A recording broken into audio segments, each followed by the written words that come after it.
მოგესალმებით, ეთერშია გადაცემა რაკურსი ევროპისკენ, მე კი მისი ავტორი და წამყვანი გიორგი მიქელაძე ვარ.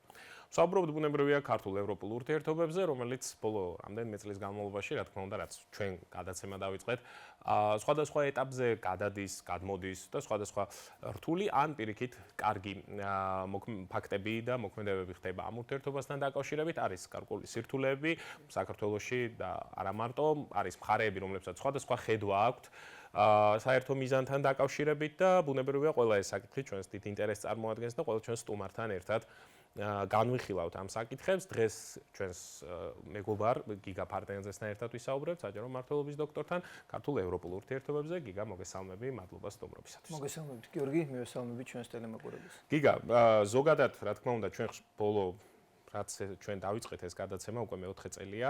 ვსაუბრობთ იმაზე და ბევრ კარგ ფაქტსაც ერთად შევეგებთ და ასე შემდეგ, თუმცა ბოლო პერიოდი, რა თქმა უნდა, საკმაოდ დაძაბულია. ვითარება, თუმცა გარკვეული დადებითი მოქმედებებიც ჩანს ურთიერთობებთან დაკავშირებით, დათბობასთან დაკავშირებით, თუმცა არის საკითხები, რომელიც ასე ვთქვათ, ჯერჯერობით საჯილდაო ქვას წარმოადგენს და ამ საკითხებთან მიმართებაში გადაწყვეტა ან დათმობა რომელიმე მხარის მხრიდან ჯერჯერობით არ იკვეთება. მაგრამ მე ერთი მნიშვნელოვანი საკითხი რა წინა გადაცემაშიც დავაყენე, მინდა კითხო. პოლიტიკურ განცხადებების ნაწილში საქართველოს ხელისუფლებაც და ამ შემთხვევაში ევროკავშირის ცენტრალური ბრიუსელის ხელმძღვანელობის გულისხმობა არ გულისხმობს ცალკე ქვეყნებს, საკმაოდ მკვეთრებიც არიან ხოლმე. მაგრამ ამასთან პარალელურად ვითარდება ეკონომიკური ურთიერთობები ფართო მასშტაბის ევრაზიული ვაჭრობის კონტექსტში, შუა დერეფნის კონტექსტში და ასე შემდეგ. მათ შორის ევროკომისიის ბოლო მეტადასკვნა გახდა, სადაც საუბარი იყო საქართველოს ძალიან დიდ მნიშვნელოვან როლზე და იმასთან საუბარი იყო იმაზე, რომ პროექტები, მაგალითად წყალქვეშა კაბელი, ანაკლიის პორტი და ასე შემდეგ, ევროპისთვის ძალიან მნიშვნელოვან საკვანძო პროექტებს წარმოადგენს, ორმხრივი ურთიერთობების და ორმხრივი მნიშვნელობის, ასე ვთქვათ, დოკუმენტია ეს და ორივე მხარე ამ დოკუმენტის მიხედვით მაქსიმალურად მუშაობს ამის განვითარებაზე და იმავე დასკვნაში გამოითქმებოდა იმედი, რომ საქართველოს ხელისუფლება დაასრულებს ამ პროექტებს ამ ტემპით და კიდევ უფრო სწრაფად ამის მოლოდინიც არის და ეს ძალიან სასარგებლო იქნებოდა ორივე მხარისთვის. ამ შემთხვევაში მინდა კითხო, ერთის მხრივ ასე ვთქვათ, მნიშვნელოვანი ეკონომიკური ურთიერთობები ვითარდება, კარგად მიდის და ყველაფერი ასე ვთქვათ, ძალიან კარგად არის, მეორეს მხრივ პოლიტიკური დაძაბულობა. ეს ორი ერთმანეთთან შენი აზრით თანხვედრაში შეიძლება იყოს თუ გარკვეულ ურთიერთსაპირისპირო ფაქტორებთან გვაქვს საკითხი. მადლობა გიორგი მოწვევისთვის. დღეს ჩვენი ქვეყნისთვის ძალიან მნიშვნელოვანი სიმბოლური თარიღია, აღნიშნავთ პირველი კონსტიტუციის მიღების თარიღს. ეს დოკუმენტი ცალსახად არის ერთ-ერთი პირველი დოკუმენტი ევროპის კონტინენტში, შეიძლება ითქვას, რომელმაც აჩვენა და იმ პერიოდისთვის ალბათ ერთ-ერთი ყველაზე მოწინავე. ყველაზე ძლიერი თავისი შინაარსობრივი ზოგადად სოფლიოში და არ მარტო აკადემიური ნაწილით, რომელმაც მოიცვა თითქმის ყველა ის თემა და საკითხი, რომელიც დღეს მსოფლიოში აქტუალურად განიხილება. რაც მიუთითებს სწორედ იმაზე, რომ საქართველოს და ქართული საზოგადოება ოდითგანვე აი მაგაც ისტორიულ მემკვიდრეობას თავისი მხრებით და ასე ვთქვათ პასუხისმგებლობით ატარებს. რაც შეეხება შეკითხვას, რომელიც მიზანმიმართული რამდენად ასე ვთქვათ ან თანხვედრაში ან ხომ არ გვაქვს რაღაც წინააღმდეგობრიობა ამაში. ეკლექტიზმი დამოკიდებულება მათ შორის. ჩვენ უნდა გვესმოდეს, რომ როდესაც ვსაუბრობთ ეკონომიკურ ურთიერთობებზე ევროკავშირთან და ზოგადად ნებისმიერ სხვა სახელმწიფოსთან, ეს არის ჩვენი ქვეყნების ზოგადად კეთილინებაზე დამოკიდებული. ჩვენ ვნახავთ, რომ მას შემდეგ, რაც საქართველოს ტერიტორიები არის ოკუპირებული რუსეთის მიერ, საქართველოს ეკონომიკური კავშირები რუსეთთან არ შეჩერებულა. და უფრო მეტსაც გეტყვით, ეს იმას მიუთითებს, რომ შეიძლება არსებობდეს პოლიტიკური, ასე ვთქვათ, გადაწყვეტილებები, არსებობდეს ტერიტორიული მთლიანობის საკითხიც კი, რომელიც ფუნდამენტია, ყველაზე მნიშვნელოვანია სუვერენიტეტს რაც ლახავს, მაგრამ არსებობდეს სივრცეები, რომელიც გამონახავს, შეიძლება ითქვას, მაგალითისთვის მოვიყვან მათ შორის უკრაინაზე გამავალი გაზის მილი, რომელიც ევროპაში მიდიოდა რუსეთიდან, გრძელდებოდა ძალიან დიდი ხნის განმავლობაში და მე მგონი ახლაც პერმანენტულად გრძელდება. ნუ ეხლა პრინციპში უკვე ჩაიკეტა, მაგრამ დიდ ხანს გრძელდებოდა და უკრაინელებს არც კი უფიქრიათ ამ მილის აფეთქება. ახლა უფრო თუ სიღრმეებში ჩავალთ, ეგრეთ წოდებული დრუჟბის, რასაც ქვია, მილსადენი, რომელთაც მარაგდება ევროპა თავისი ასე ვთქვათ რუსული ნავთობით, დღეს ისიც დაიკეტა და ამაზე შეგვიდა ცალკე ვისაუბროთ. არა, ეს ახლა არ არის ჩვენი თემა, გავაგზავნოთ. ანუ რისი თქმა მინდა, ჩვენ შეიძლება გქონდეს პოლიტიკური არასტაბილურობა კონკრეტულ სახელმწიფოებთან, მაგრამ ის რომ ეკონომიკური ურთიერთობა ამ სახელმწიფოსთან არ გქონდეს, ეს არ არის გამართლებული. ანუ ნებისმიერი სახელმწიფოს პრაგმატული პოლიტიკა გულისხმობს იმას, რომ ეკონომიკის კეთება ჩვენ შეგვიძლია მაგალითად რუსეთთანაც კი იმ ფონზე, რა ფონზეც ჩვენ დღეს ვიმყოფებით. და მნიშვნელოვანი ერთი დეტალის, ასე ვთქვათ, გაზიარება საზოგადოებისთვის, რომ ეგრეთ წოდებული სასანქციო პოლიტიკა, რომელიც ევროკავშირს და დასავლეთს შემუშავებული აქვს რუსეთთან მიმართებაში, მიუხედავად ამ ყველაფრისა, არსებობს გარკვეული ჩარჩოები, სადაც ხდება ეკონომიკური ვაჭრობის კი, ამერიკა ურანს რუსეთისგან მიღებს მაგალითად. ანუ ჩვენ არ უნდა, ასე ვთქვათ, განყენებულად არ უნდა ვთქვათ, რომ დღეს შეიძლება ევროკავშირთან ჩვენ ეკონომიკური ურთიერთობა გქონდეს, მაგრამ აქეთ საპირწონედ პოლიტიკური ურთიერთობა დაძაბულია. რატომ? იმიტომ რომ ჩვენი მხრიდან აი ორაზროვანმა და არამყარმა საგარეო პოლიტიკამ, რომელმაც აჩვენა, რომ ევროკავშირთან საგარეო პოლიტიკის ნაწილში თანხმედრა არის ასე ვთქვათ, განშორებული ერთმანეთთან, შეიძლება გამოიწვიოს პოლიტიკური ხიდჩატეხილობა. რასაც დღეს უყურებთ უკვე ჩვენ დღესაც. ხო, ორაზროვნება ახსენე საქართველოს მხრიდან თუ სწორად გავიგე. მაგრამ ხშირად რჩება შტაბ-ჭრილება, ამას ბევრი საუბრობს, ორაზროვნებასა და ორმაგ სტანდარტზე მეორე მხრიდანაც, რადგან მაგალითად ერთი და იგივე რაღაცეებზე სხვადასხვა ქვეყნებთან სხვადასხვა მიდგომაა. ეს ბუნებრივია გარკვეულწილად ბევრში უსამართლობის განცდას აჩენს, არა მარტო იმათ შორის, ვინც თulis ამ პოლიტიკურ ვითარებასთან თქვათ რომელიმე მხარეს იკავებს, არამედ ან არც ერთ მხარეს არ იკავებს, ან თუნდაც აპირისპიროს. ის იმ საზოგადოების ნაწილშიც ბუნებრივია ჟღერდება მოსაზრება, რომ გარკვეულწილად ზემოთად მეტი სიმკაცრე ხომ არ არის საქართველოს მიმართ ევროკავშირის მხრიდან, ვიდრე ანალოგიური ხარვეზების ან პირიქით ურთიერთობებში პრობლემების მიმართ სხვა ქვეყნების მიმართ. რა შეიძლება იყოს ამის გამომწვევი მიზეზი, რა გახდა ხო დაუშვათ რაღაც საკითხებზე ყურადღების ნაკლებად მიქცევა, ასე ვთქვათ, როგორც სხვა ქვეყნებთან მიმართებაში ხდება, იმიტომ რომ ხომ არ იწევს ეს თუნდაც ევროკავშირის მიმართ ნდობის დაგდება საზოგადოების თვალში, რომ აი პირობითად ვიძახით მოლდოვას რაც ეპატიება, არ ეპატიება საქართველოს და ასე შემდეგ. ეს მოსაზრება ტრიალებს და ეს ურთიერთობების ხელშემწყობი ნამდვილად არ არის. აქედან გამომდინარე მე მაინტერესებს აქ რაშია გასაღები, ან შენ როგორ ხედავ დაუშვათ ამ პროცესს, სამართლიანად უსამართლოდ თუ როგორ? ზოგადად ევროპული ბიუროკრატიის ერთ-ერთი მთავარი გამოწვევა, რასაც დღესაც უკვე თავად ევროპული ბიუროკრატიაც კი ამბობს, ეს არის ბარიერების არსებობა, ხელოვნური ბარიერების არსებობა, რომელსაც გადაწყვეტილების მიღების პროცესში ძალიან დიდი დრო სჭირდება, რომ მაგალითად აი გაფართოების საკითხზე ისაუბრო. კი ბატონო. ის რაც საქართველოსთან მიმართებაში ხდება და ზოგადად ევროკავშირში გაფართოების და გაწევრიანების საკითხი დაფუძნებულია აი შედეგზე დაფუძნე merit basis რაც არის, ამაზე დაფუძნებული კონკრეტული შედეგების. ეგ merit basis იმ წუთში ჩერდება, როდესაც გეოპოლიტიკა ერთვება პროცესში. სწორედ მაგამდე მივდივარ. თუმცა ჩვენ უნდა გადავხედოთ ჩვენს ისტორიას და ვნახავთ, რომ სწორედ იმ შედეგების დამსახურება, სწორედ საქართველოს პირველი, ასე ვთქვათ, აი ეგრეთ წოდებული გაფართოების სამეულში მყოფი ქვეყნისა, უკრაინა. ნუ მაგ მონაცემებში ყოველთვის ლიდერობს საქართველო. საქართველო, რომელიც ლიდერი იყო წლების განმავლობაში, დღეს ყველა მონაცემებით ლიდერი. დავქვეითი, თუმცა ჩვენ მოვიპოვეთ ვიზა ლიბერალიზაცია. შემდეგ უკვე ასოცირების ხელშეკრულება გაფორმდა. შემდეგ უკვე არის კანდიდატის სტატუსი. აქედან იწყება უკვე რაღაც დაპაუზება ჩვენი ურთიერთობის ევროკავშირთან და ეხლა აღარ მოვყვები რამ გამოიწვია. არა, ეს ბევრჯერ გვისაუბრია ახლანდელ პროცესებზე ვისაუბროთ. ჰარმონიასთან. ის რომ ორმაგი სტანდარტები არსებობს საქართველოსთან მიმართებაში, დღეს უკვე ჩვენ შეგვიძლია თამაოდ თქვათ, რომ ამან გამოიწვია საქართველოში გარკვეული სკეპტიკური დამოკიდებულება ჩვენი ევროპელი პარტნიორების მიმართ, მაგრამ ეს იმას არ ნიშნავს და ცალსახად არ გულისხმობს, რომ საქართველოს სხვა ალტერნატივა გააჩნია, რომელიმე კავშირში გახდეს ალტერნატივებზე დასრული კარტი. იმიტომ რომ საქართველოს თავისი ისტორიული, თავისი გაცხადებული საგარეო კურსის შესაბამისად, თუ ჩვენ გვინდა რომ ვიყოთ ძლიერი სახელმწიფო, უნდა ვიყოთ ევროკავშირის წევრი. თუ ჩვენ გვინდა რომ ჩვენი უსაფრთხოება იყოს დაცული, ჩვენ უნდა ვიყოთ ბუნებრივია, მაგრამ არავის არ ვთქვამს არ ვიყოთო ევროკავშირის წევრი. ეს ხომ არ თქმულა. აქ საუბარი, ბოდიში, აქ საუბარი მაქვს იმაზე, რომ ბუნებრივია ურთიერთობა უნდა გქონდეს ყველას და ეს თავადაც აღნიშნე, რომ მიუხედავად იმისა, რომ შენი ტერიტორიების ნაწილი არის ოკუპირებული, სავაჭრო ურთიერთობებმა და გარემოებამ შეიძლება გამოიყვანოს ისეთი სიტუაცია. ნუ ეს არ მარტო საქართველოს რუსეთს ეხება, ზოგადად მსოფლიოში ასე არის. იგივე ჩინეთს შეიძლება ძალიან აკრიტიკებდეს ამერიკა, მაგრამ მთავარი სავაჭრო პარტნიორი იყოს პარალელურად, ან ევროკავშირი და ასე შემდეგ. სწორედ ამ ვითარებაში ხომ არ არის ის განცდა, რომ რაღაც დიდი ბიჭების თამაშის წესებით, როდესაც დაიწყო საქართველოს თამაში და თქვა, რომ თქვენთვის თუ შეიძლება, ჩემთვისაც შეიძლება, აი სწორედ ამან გამოიწვია გარკვეული რეაქცია, რომ არა, ჩვენთვის შეიძლება, მაგრამ შენთვის არ შეიძლება, იმიტომ რომ შენ პატარა ხარ, შენ ვერ წყვეთ და ჩვენ გაგვდის, შენ არ გაგვდის. რაღაც აი ეზოს ურთიერთობების ის შეგრძნება არის. საიდან დაიწყო ეს ტენდენცია? პირველი ის, რომ მას შემდეგ რაც უკრაინას შეიჭრა რუსეთი, აქედან დაიწყო უკვე უსაფრთხოების საკითხზე საუბარი. შემდეგ ეს პროცესები და ფაქტობრივად ბოდიში დააჩქარა. განსხვავებით თქვათ პირობითად ნიდერლანდებისგან ან პორტუგალიისგან საქართველოს ასე თქვათ დალხენილი მდგომარეობა გეოპოლიტიკურად არ აქვს და ბუნებრივია ვერ ექნება ბევრ საკითხზე ზუსტად ისეთივე შეხედულება როგორც ნიდერლანდებს შეიძლება კონდეს. და არ შეიძლება პრეტენზია ამ მხრივ. არც უნდა კონდეს, მაგრამ უფრო მეტიც ის პოზიციები რაც დღეს შეიძლება საქართველოს გააჩნდეს საგარეო ვექტორთან დაკავშირებით არ გვაძლევს ჩვენი მის ფუფუნების საშუალებას რომ ამ პოზიციაზე ვიყოთ.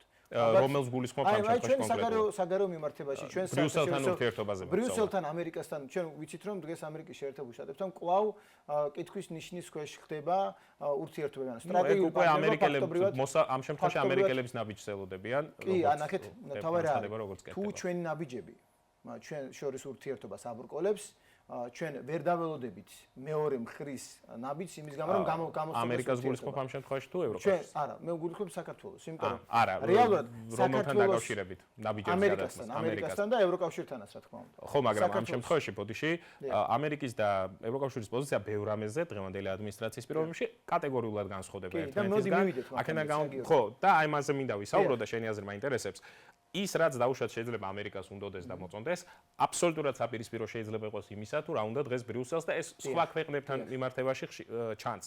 მაგალითად უნგრეთთან მიმართებაში ხშირად ჩანს აბსოლუტურად განსხვავებული დამოკიდებულება აქვს ბრიუსელსა და ვაშინგტონს უნგრეთის მიმართ. ვაშინგტონი ძალიან მეგობრობს, მხარს უჭერს არსებულ ხელისუფლებას უნგრეთში, ბრიუსელი პირიქით და ღიად გამოხატავენ ამ წინააღმდეგობას. ამ შემთხვევაში საქართველოს როგორ უნდა მოიქცეს, როდესაც ერთი ვისთანაც ჩვენ ურთიერთობა გინდა, ერთ რაღაცას გთხოვს, მეორე რომელიც თანაც ურთიერთობა გინდა, სულ სხვა რაღაცას გთხოვს და ეს ორი ერთმანეთს აბსოლუტურად უპირისპირდება. ხო, თავარი წინა კითხვით რომ დავიწყოთ და მივიდეთ ასე. ხო, აი მივყვეთ პროცესს. ესე იგი, მსოფლიო თანამედროვე მსოფლიო წესრიგი, რომელიც ცივი ომის პერიოდის შემდეგ, აი საბჭოთა კავშირის დასლის შემდეგ, უფრო მეტად ცივი ომის პერიოდის შემდეგ საბჭოთა კავშირის დასლის ფაქტურად ჩამოიშალა ეს. აღარ არსებობს შეგვიძლია ასე ვთქვათ. თუ ჩვენ აქამდე საუბრობდით ფურცლებზე, კალმებზე და დიპლომატიაზე, დღეს გადავედით ძალისმიერ პოლიტიკაზე.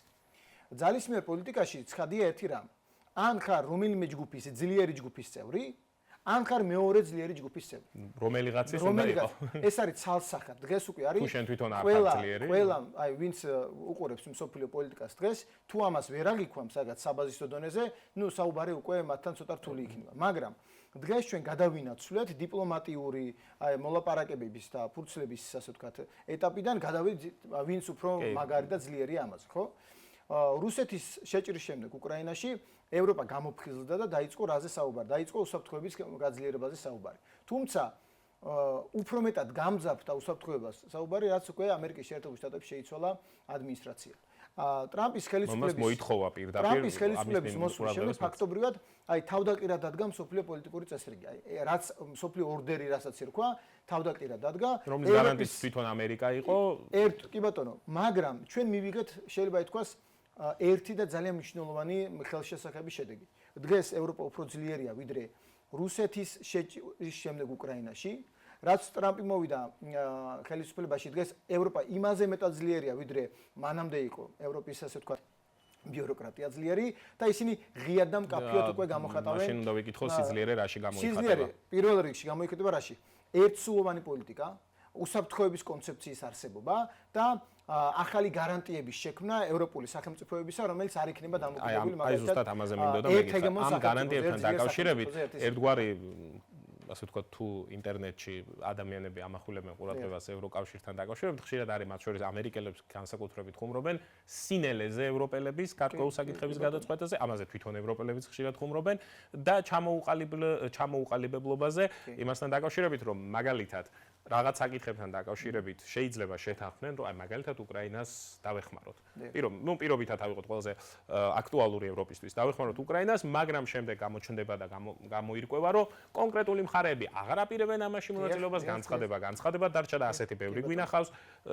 ნუ ძირითადად ორი სახელმწიფოა, ეს არის უნგრეთი. ხშირ შემთხვევაში, მაგრამ არის იქ დაუშვათ სხვა მომენტებიც. აი მშვიდობის მყოფელებთან დაკავშირებით მინდოდა, როდესაც საუბარი იყო იმაზე, რომ გარკვეული ევროპული ძალების სამხედროები თუ მოხერხდებოდა ამაზე შეთანხმება, ჩამდგარიყვნენ როგორც უკრაინაში, როგორც უსაფრთხოების boots on land, ასე ვთქვათ, გარანტია. იგივე იტალიამ, იგივე ესპანეთმა ვიღაცებმა თქვეს, რომ გამორიცხეო, ეს არ იქნებაო, რის შემდეგაც. ჯერ არ ვიცით იდეაში, მაგრამ ყოველ შემთხვევაში ამ ვითარებაში ესე ითქვა და ეს საკითხი ბუნებრივია გადადეს გვერდით და გარდა ამისა არის ერთი საინტერესო დეტალი. ერთის მხრივ დახმარება უკრაინას, მეორეს მხრივ ვაჭრობა რუსეთთან. 2024 წლის BBC-ს კვლევის თანახმად მონაცემებით 2025 არ გაუკეთებიათ. ესე იგი 365 მილიარდი 2022 წლიდან 2000 კუბური მეტრი გაზია საუბარი. თანხაზე მაქვს საუბარი 365 მილიარდი დახმარება ჯამში ყველა მიმართულებით გაიცა უკრაინის მიერ, თუმცა იმავე პერიოდში რუსეთთან ვაჭრობა იყო 930 მილიარდი. ერთის მხრივ ეხმარები ქვეყანას ძალიან კარგია, მაგრამ სამჯერ მეც აძლევ მეორე ქვეყანას, რომელიც ანადგურებს ამ ქვეყანას, ბუნებრივია ეს ორი მოცემულობა ერთმანეთთან თანჯდება თან არა. მესმის ევროპელებისაც, რომლებიც უცებ ვერ ჩაეხსნებიან და ენერგეტიკულ კრიზისში ვერ ჩავარდებიან, მაგრამ მეორეს მხრივ რიტორიკა ისეთია, როდესაც ეს იწვევს ზუსტად უნდობლობას, რომ რიტორიკა ის არის, რომ ჩვენ მხოლოდ ვეხმარებით უკრაინას და რუსეთისგან არაფერს არ ვყიდულობ და მე შემდეგ მონაცემები იდება, როდესაც ლამის ტრილიონის ვაჭრობა. აბსოლუტურად ამ შემთხვევაში წარმოიდგინე, რომ რიგითი უკრაინელი ხარ, რომელიც ამ ორ მოცემულობას უყურებ, როგორ უნდა იგრძნო თავი. ამასთან დაკავშირებით. ეს არის აბსოლუტურად სწორი შეფასება. და წაგან აი გაგრძელება იმ საუბრს, სადაც საუბრობთ ეკონომიკურ დავამატე ასეთ ეს თემა. რა ხდება ამის საპირწონედ? ეს არის მთავარი კითხვა. ამის საპირწონედ ხდება ის, რომ ევროკავშირი და ევროპული სახელმწიფოები ცდილობენ მინიმუმამდე დაიყვანონ რუსეთთან ენერგოდამოკიდებულება. ითქვა, რომ 2028-თვის სრულად იქნება გათავისუფლება. ჩვენ და შევადაროთ. 22-მდე შორია. ჩვენ და შევარი წელია. ჩვენ და შევადაროთ. უკრაინელებისთვის ბევრი დრო. ნახეთ რა არის საუბარი.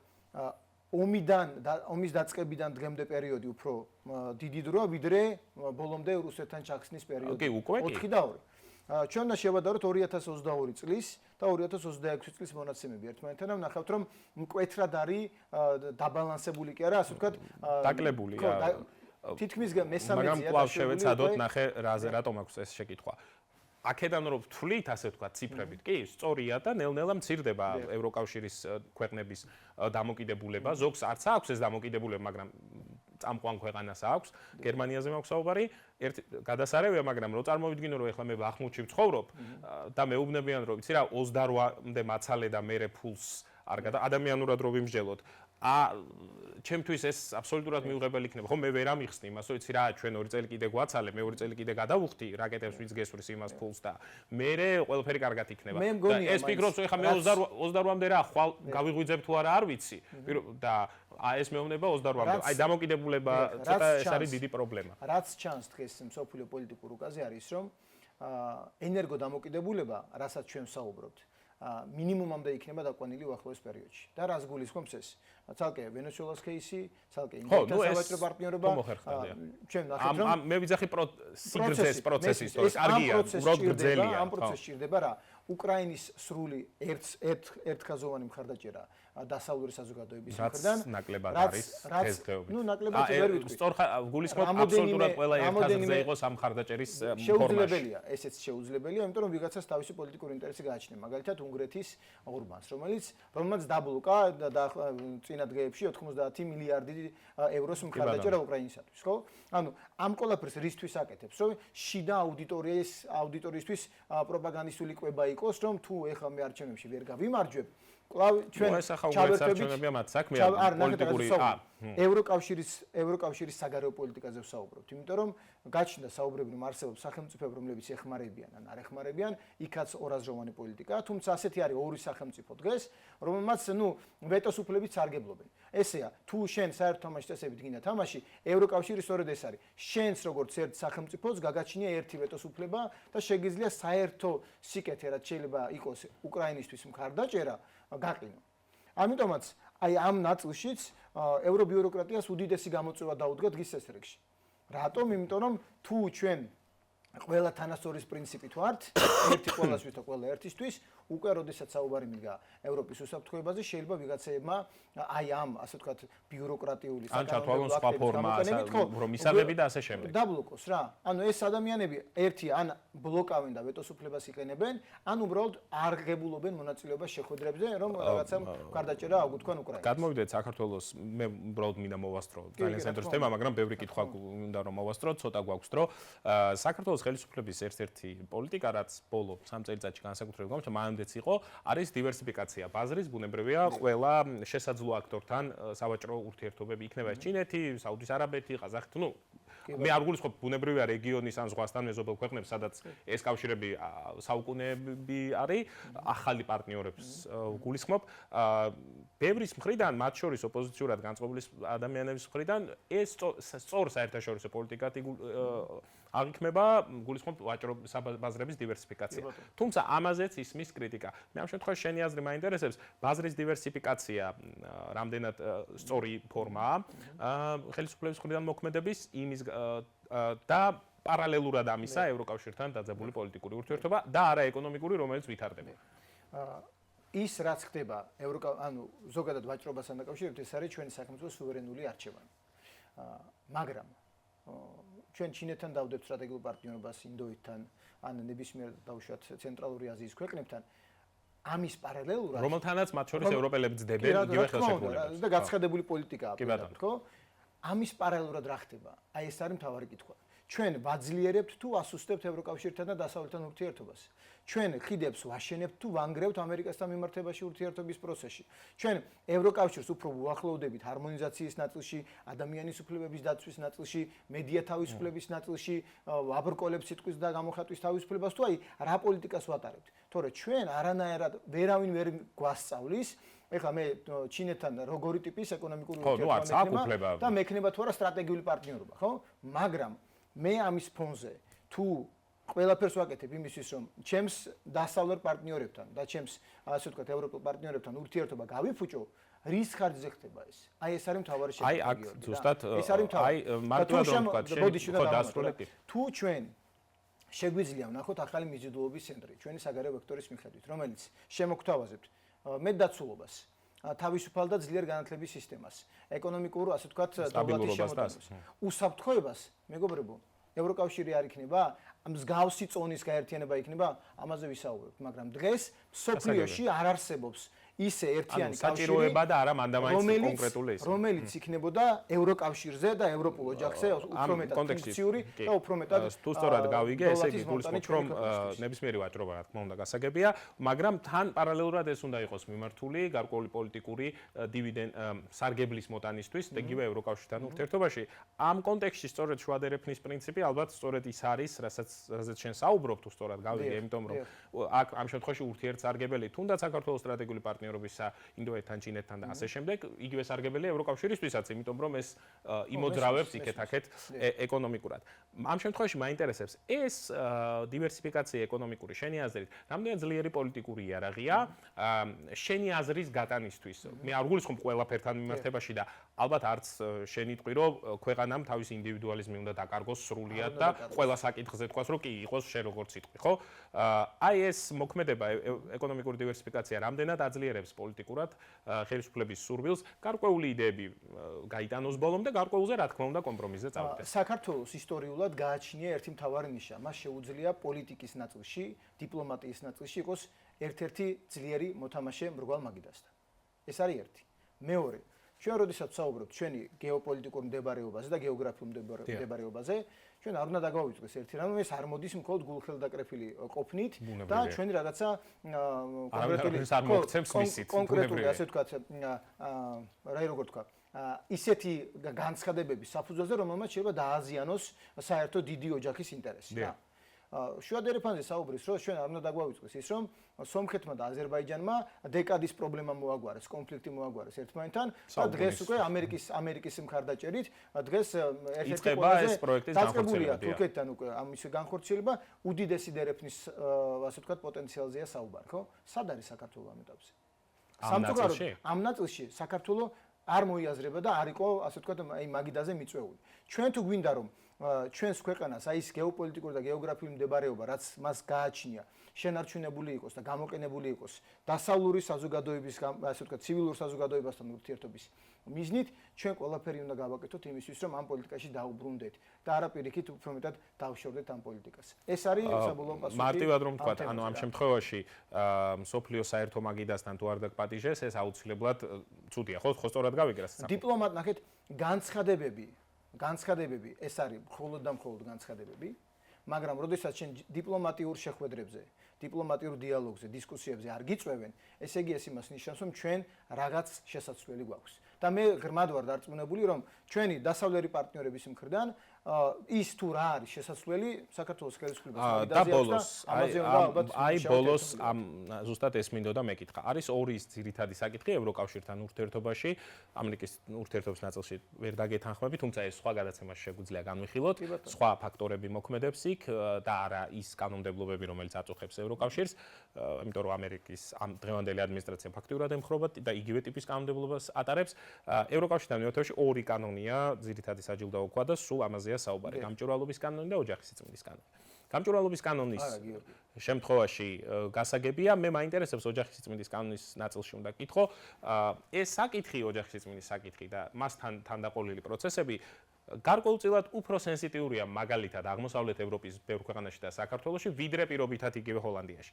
ამ ნაწილში თუ გეოპოლიტიკური ინტერესი არის, ხომ არ იქნებოდა სწორი ევროკავშირის მხრიდან, რადგან სხვადასხვა დამოკიდებულებების ისედაც ავლენს, ამ კანონზე არ იყოს ესეთი ჩაჭერა, ჩაწოლა და დავუშვათ სხვა დამოკიდებულებებიც ქვეყნის ინდივიდუალური თავისებურებებიდან გამომდინარე. ამ კანონზე და ამ ოჯახურ სიწმინდეს გულისხმობ. ამ კანონზე და ამ კანონის გამო დღეს საქართველოს არანაირი დაბრკოლება არ აქვს ევროკავშირთან ურთიერთობასთან. და ევროკომისია რატო 8 და ყველა პუნქტში წერს ამ კანონს? ეს არის არასავალდებულო, ხდება, არა, ნახე, ხშირად ხდება შემდეგ, სწორედ რომ როდესაც ეს კანონი ეს დაახლოებით იგივეა, რაც ევროპარლამენტს, როდესაც ყველა მუხლში მოთხოვნებს საქართველოს მიმართ მიხეილ სააკაშვილის გათავისუფლება ეწერა და შემდეგ სხვა მოთხოვნები, რომელზეც შეიძლებოდა საუბარი, იმ წუთში ნიველირდებოდა, რადგან ეს საკითხი ეწერა იქ. ამაზე მინდა კითხო, ყველა ევროკომისიის მოთხოვნაშია ოჯახის სიწმინდის კანონთან დაკავშირებით საკითხებით. აქენა გამომდინარე, მაინტერესებს რატო? შენი აზრით რატო? ჩვენ დღეს გვაქვს, თუ ამაზე მიდგება საუბარი, 9 პუნქტი, 9 გეგმა ბოლოს რაც იყო გამოგზავნილი ევროკავშირის მხრიდან, რომელიც უნდა შეესრულებინათ ჩვენს ქვეყანას. სამწუხაროდ ეს 9 პუნქტიანი გეგმა გადავიდა საერთოდ ლისეს რიგიდან. რატომ? იმიტომ რომ 2024 პუნქტიანის მერე იყო 8 პუნქტიანი, სადაც ესეც ეწერა ოჯახის სიწმინდის კანონი. მაგის შემდეგ დავასრულოთ უნდა ძალიან დიდი მოდის საინფორმაციო დროა. აუცილებლად მოგიწევ, გავაგზავნოთ შემდეგ. საქართველოსთვის არ არის ეს დაბრკოლება. ეს ევროკავშირთან ურთიერთობაში. დიდი მადლობა, გიგა ფარტენაძე იყო ჩვენი სტუმარი. თქვენ 6 საათზე უკვე საინფორმაციო გამოშვება გელოდებათ. ჩვენ შემდეგ შაბათს შევხვდებით.